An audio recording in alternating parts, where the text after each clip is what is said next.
Hey, it's Steve Lindsley. Linda is the mother of Ellen, who's a former coworker and friend of mine. A while back, Linda's house was robbed. The thieves stole normal things that they steal, TV, stereo, and whatnot. But they also stole all of her jewelry. So what they did was they took the jewelry box, pulled out the drawers, and dumped the contents into the case, and they carried the case away. So what it left Linda with was 5 of these drawers and 2 of these pullouts where you hang necklaces and whatnot. I'm sure the jewelry box had some monetary value, but the main value of the jewelry box was sentimental in that it was given to her by her late husband. So Ellen asked if I would rebuild the jewelry box and make a new case for the drawers and the pullouts, and I was happy to do that. So let me show you. Here's what I come up with. All right, here's the front of our jewelry box. It's got 2 doors, frame and panel doors. Most of the wood is mahogany. The panels are actually some figured walnut that actually was given to me by Linda. I cut them from a piece of the crotch piece of the wood, so the grain of the wood actually kind of goes like this. But he's got these rays coming out in it because of the position in the tree and the figure in it. So I think it looks pretty nice. On the inside, we got room for our 5 drawers and then our 2 pull-outs on either side for pulling out. And they'll come all the way out so you can take them out to get to the contents. The top and the bottom have a slight curve on them, which you can't probably see in the video, but it gives them a nice, just a slight bow. Gives a little bit of interest. And there's a cove that goes around the top of the bottom and the bottom of the top, if that makes some sense. So we close up the drawers. The top and the sides are quarter-sawn mahogany, which gives it a nice vertical grain pattern. I don't know if you can see that real well on the video, but I did put some pictures up at the end, which probably shows it a little bit better. There's just the back is just a piece of Baltic birch held on with some brass screws. And that's pretty much it. It was a nice project, and it came out really nice. I like the color. I show in the video how I mix up the dye for it. I like the color of it, and it somewhat matches the inside. It matches these pullouts pretty well, and the drawer's close enough. So it was a lot of fun. It's a great project, and I'm sure it'll give Linda many years of great use. All right, that's the finished piece. I'll show you in the video how I actually made it. We did a little dovetailing, used some quarter-sawn mahogany, and did some nice finishing on it. So stay tuned to watch the video, and I'll show you how I rebuilt Linda's jewelry box.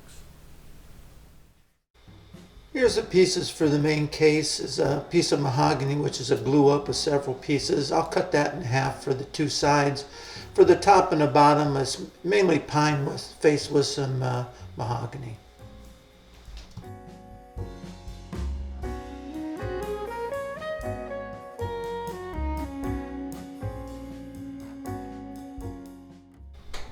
I used a table saw to cut these pieces to width. I didn't try to get to the exact width on the first pass. I like to take a couple passes at it. So once I clean up one edge, I'll reset the fence and go ahead and cut them down to the proper width.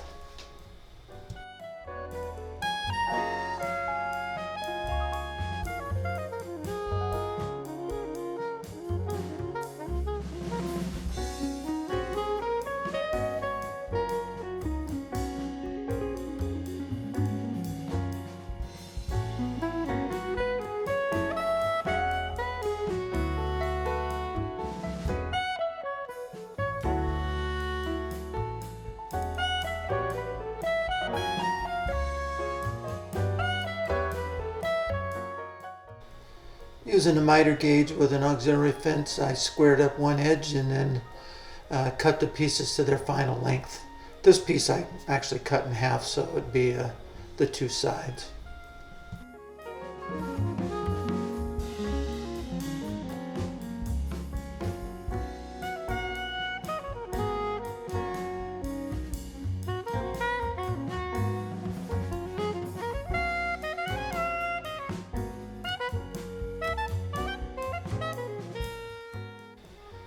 I have the dovetails laid out on the top piece.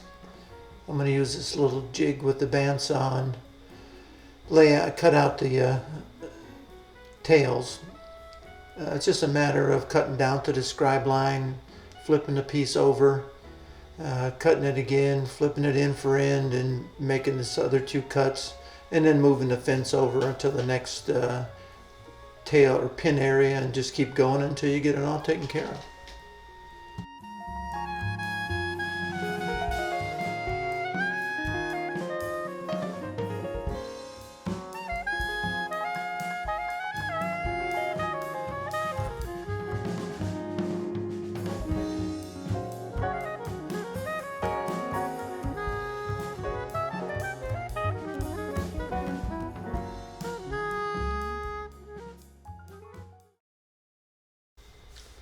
Now it's just a matter of removing the waste in the pin area. I use a couple of chisels. I got a 1/4 inch and an 1/8 inch chisel. Just a matter of being careful and cutting down to the scribe line, removing the waste, and just keep going until you get about halfway through, then flip the board over and come at it from the other side.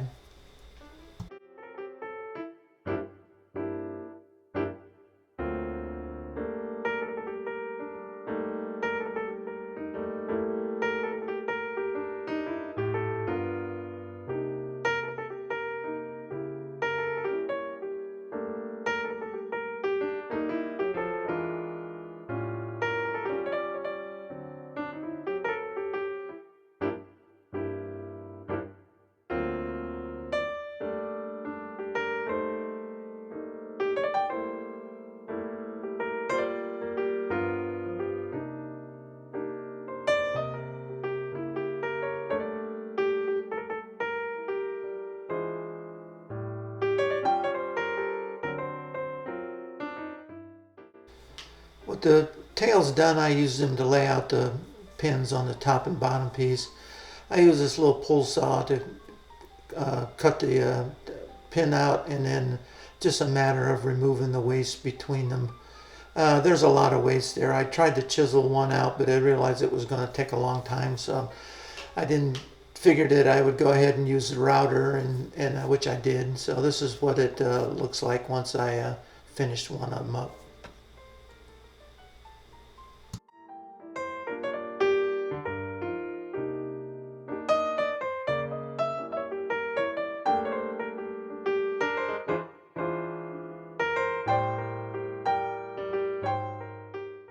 Here's one of the pin areas after I finish routing out the waste.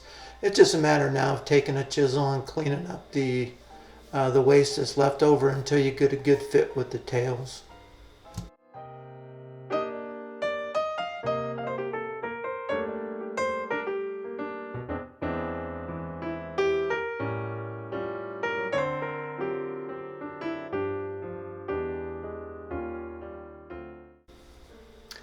Well, after a little fussing and fighting and a few choice words, I got the boards to fit together. It's always satisfying when you do a little work on it and you get a nice dovetail fit.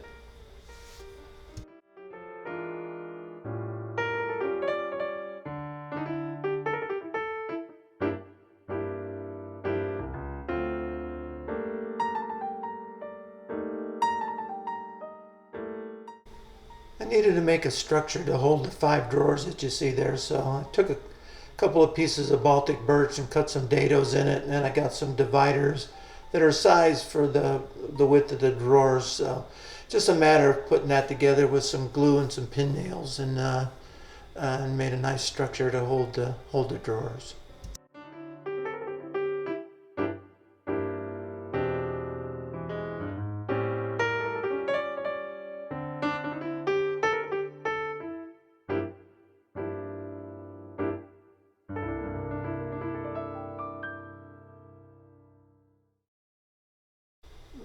The pull-out pieces already had a groove in them, so the idea is to take some of the pieces of our structure and cut a dado and then glue a spline in it so that those pieces will ride on that spline. So that's what I was doing here.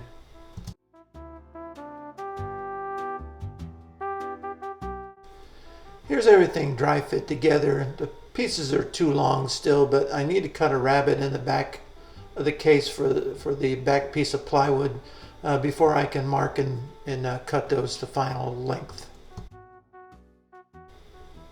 Dado blade and an auxiliary fence makes it pretty easy to cut the rabbet for the back. I just had to make sure that I was cutting it on the right side of the piece. The pine ones were pretty self-explanatory. The two sides that were mahogany, I need to make sure that I cut the rabbet on the back of the piece and not on the front, which would have been pretty much disastrous at this point.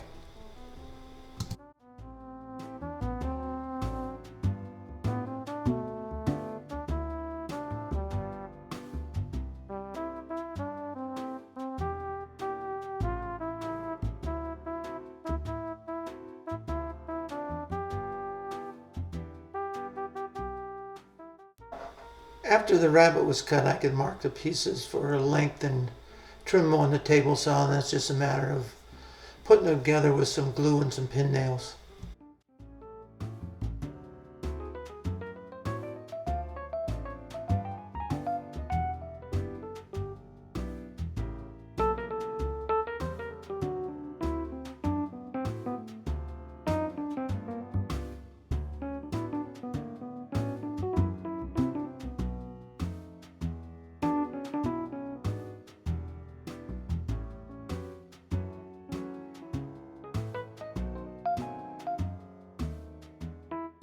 The color for this piece is going to be deep red mahogany. It's a recipe I got from a book by Charles Neal. It consists of two general finishes dye stains, Merlot and ebony. The recipe is 2 parts Merlot and 1 part ebony. So I mixed that up, and this is what I'm using to dye these pieces. These are going to be covers over the front of the Baltic birch in our drawer structure. So I'm dyeing them before I glue them on, and it's a lot easier, and that way I can keep the dye off the Baltic birch pieces.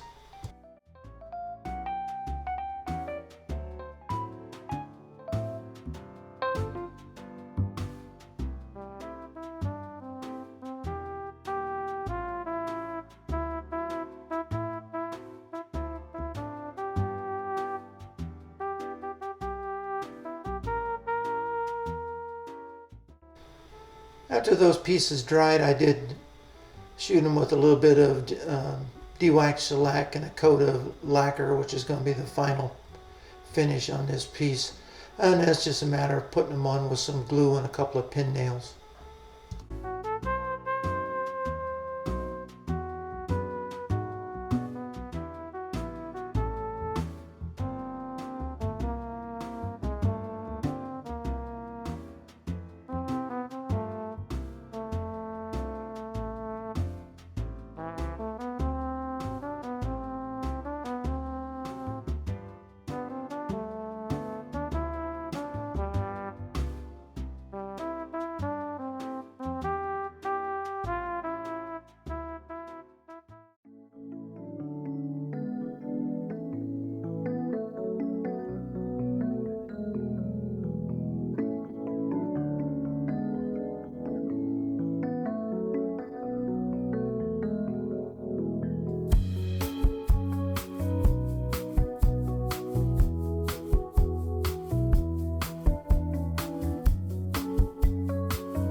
I want to pre-finish as much of this piece as I can, so here I'm going to dye the front piece of the sides. I got it marked off to the same width as the piece that I glued to the front, the top, and the bottom. And I taped off the glue surfaces so I didn't get any glue on, or dye on the glue areas. So it's just a matter of wiping on some dye and wiping it off, and moving on to the next piece. So it worked out pretty good. Dye is not that hard to use, but you got to keep moving. You can't take a break while you're doing it. So it's a matter of putting it on and wiping it off.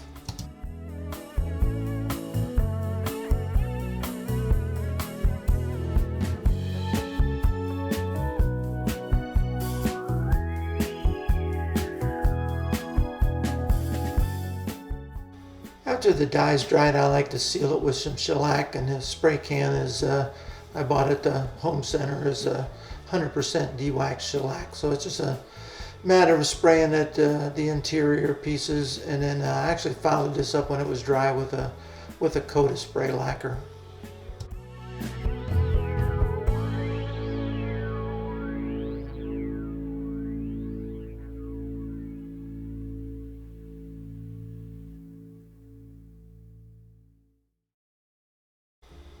Time to glue the case together. I've completed a dry fit and I have all my clamps set for the proper dimensions. Now it's just a matter of taking some glue and putting it on the dovetails and fitting everything together, clamping it up based on my dry fit and making sure that everything is as square as I can possibly get it.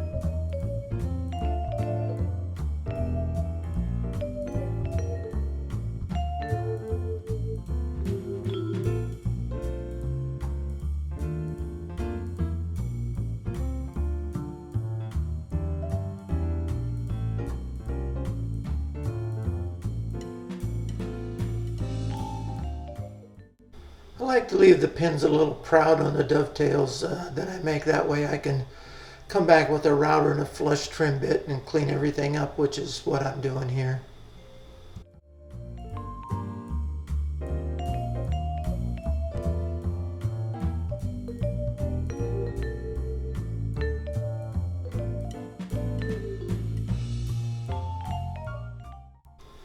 I cut some 1/8 inch thick mahogany for some pieces for a face frame or on the front of the case, just to clean up the front piece and make everything look a little bit more uniform. So it's just a matter of a little bit of glue and some pins, and we're good to go with that.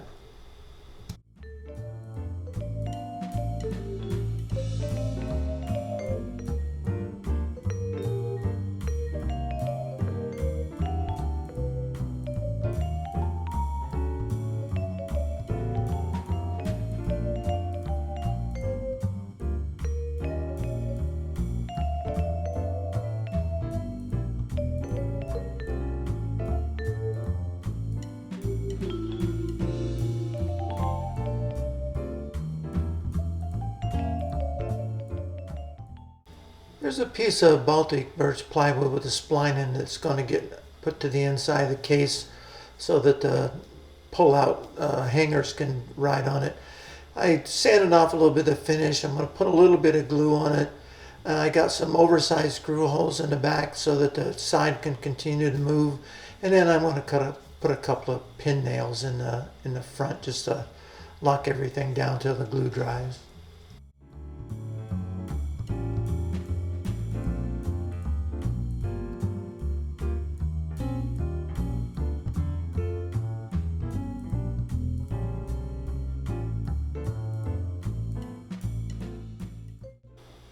The back is a piece of 1/4 inch Baltic birch plywood. I pre-drilled some holes, and I'm going to use some flat washers to space everything out, get an even reveal all the way around, and then I'll screw it down with some number 4 by 3/4 inch screws. I'm using steel screws here. I will replace the steel screws in the final assembly with some brass screws.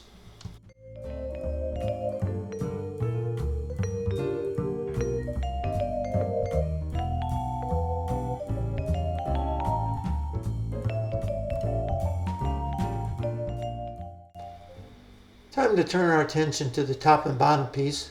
Here's a couple of panels that I glued up from some smaller pieces of mahogany. I'm just going to trim them to width and use a miter gauge and cut them to length.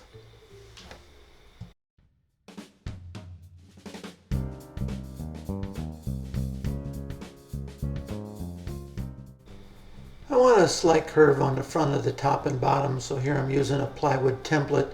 I'll mark it out and then take it to the bandsaw, trim off the waste, and then use a router with a flush trim bit and the template to clean it up.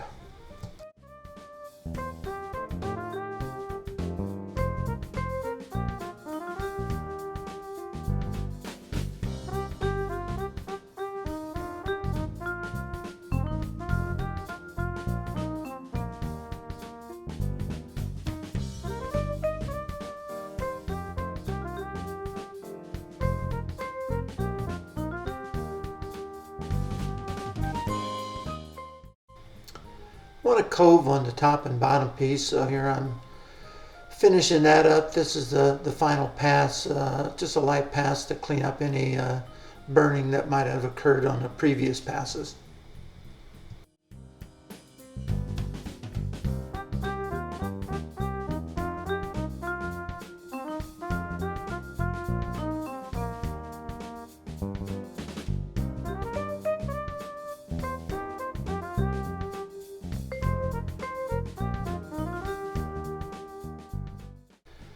I'm going to attach the top piece to the case with screws, and probably some poor planning on my part. I didn't pre-drill the holes before I put the case together, so I can't get a drill inside there, so I'm using a right angle attachment with my cordless drill and drilling a countersink, and then I'll drill the pilot hole for the screw.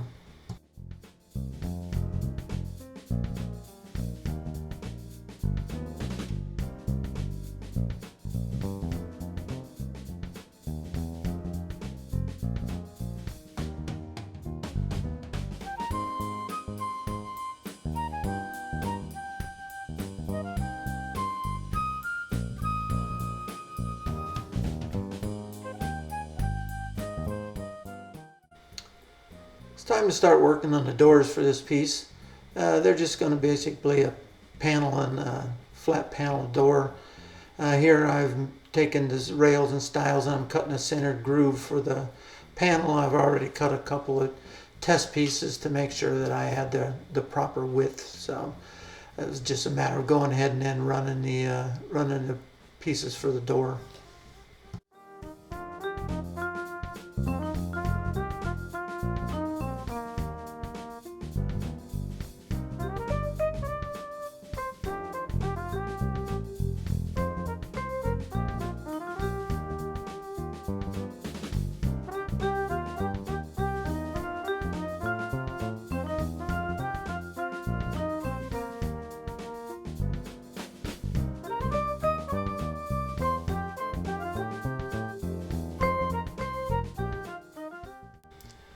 Well, now that I got the groove cut, I can cut some tenons on the end of the rails.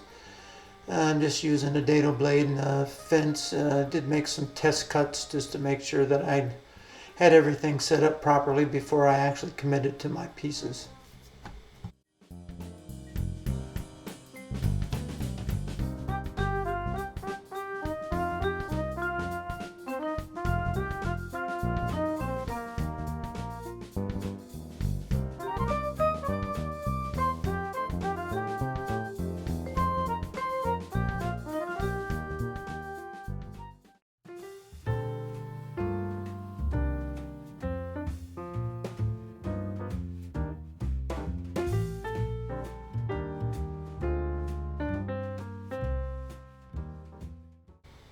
Well, like all the other pieces, I'm going to pre-finish the parts for the doors. I'm just using the same die. I did tape off the pieces on the tenon, so I don't get any dye on where I'm going to glue it. And I also put some tape down into the groove, so I didn't get any down in there either.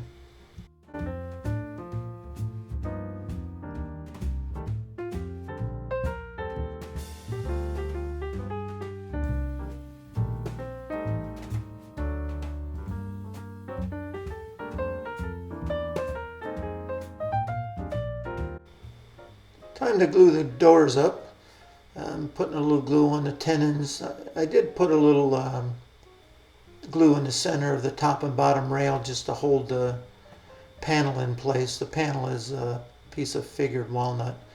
I was very careful when putting the glue on the tenons. I don't want to get any squeeze out that would go inside and lock the panel down. I don't want any squeeze out on the outside either that I have to clean up. So just be careful and be not overly generous with the glue, and it works out all right.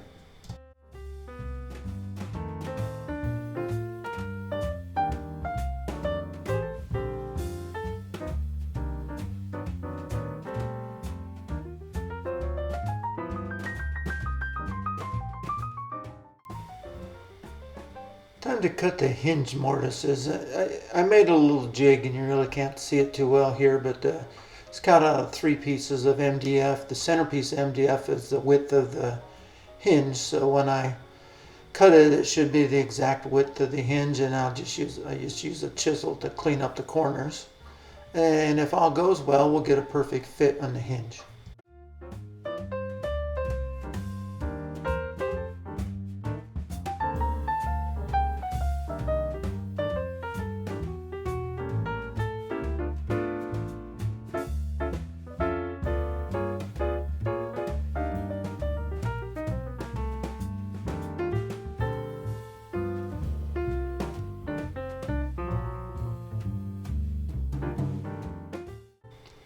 I'd say that jig worked out pretty well.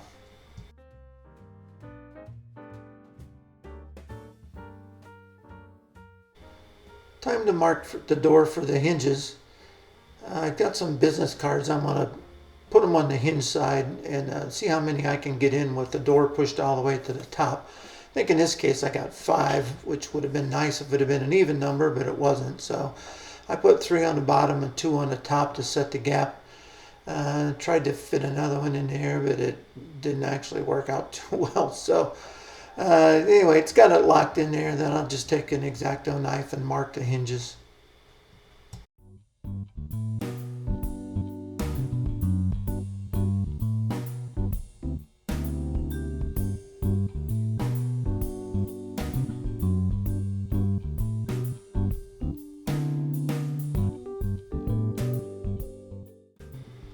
Alright, I use my little hinge jig now to route out the hinge mortise in the door. So I just got it set on the marks that I made with the X-Acto knife and routed it out, and process pretty much the same. Clean it up with a chisel, and we should get a good fit on that side of the hinge as well.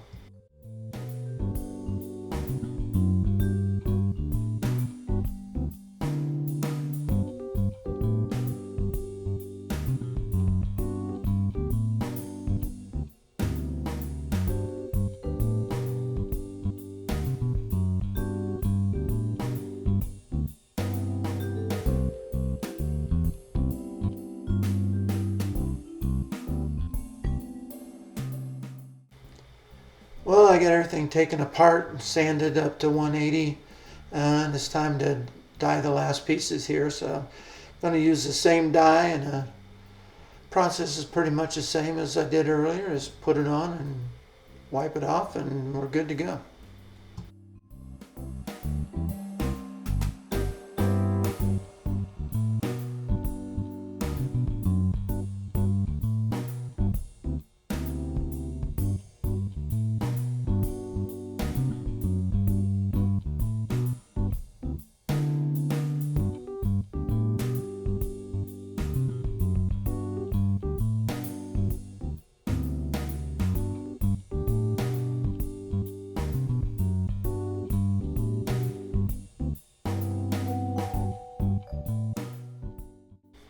To complete the finishing of this piece, I'm going to spray on a coat of lacquer. Once I do that and that dries, I'm going to scuff it with some 320, and then I'm going to wipe on another coat of stain, kind of as a glazing coat. I think it gives it a little extra depth of color, makes it look nice. Plus, if you sand through any areas, you can clean it up with that.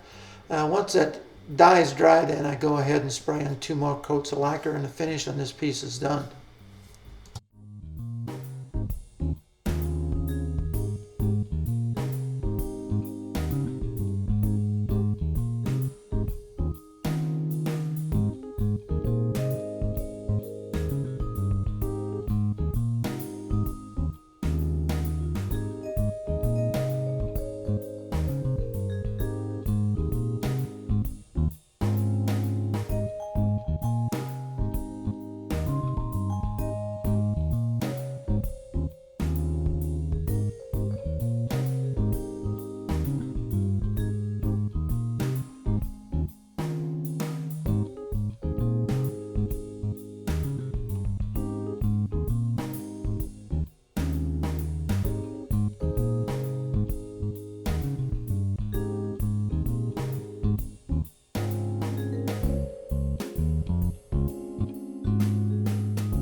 I was very happy with the way the finish came out on this piece. I like the color. I think the satin makes it look, satin lacquer makes it look nice. Here I'm just putting on the bottom piece, just screwing it in through some holes. I used some felt pads to cover up the screw holes once I got the screws in it. So just a matter of putting everything back together again and putting the doors back on, and this piece is finished.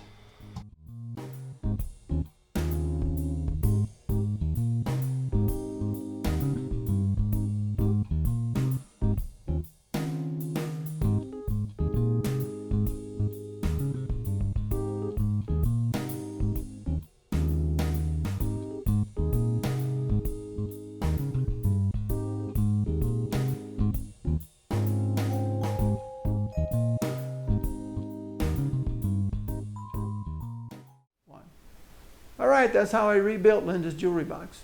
I hope you enjoyed watching the videos as much as I enjoyed making the project. It was a lot of fun.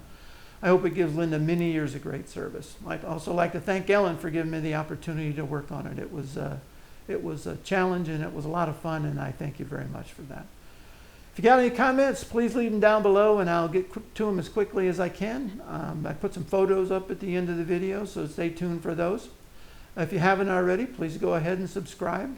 Those that have subscribed, I thank you very much. And for everyone that's viewed my videos, I can't tell you how much I appreciate it. So until the next video, take care and have fun out there.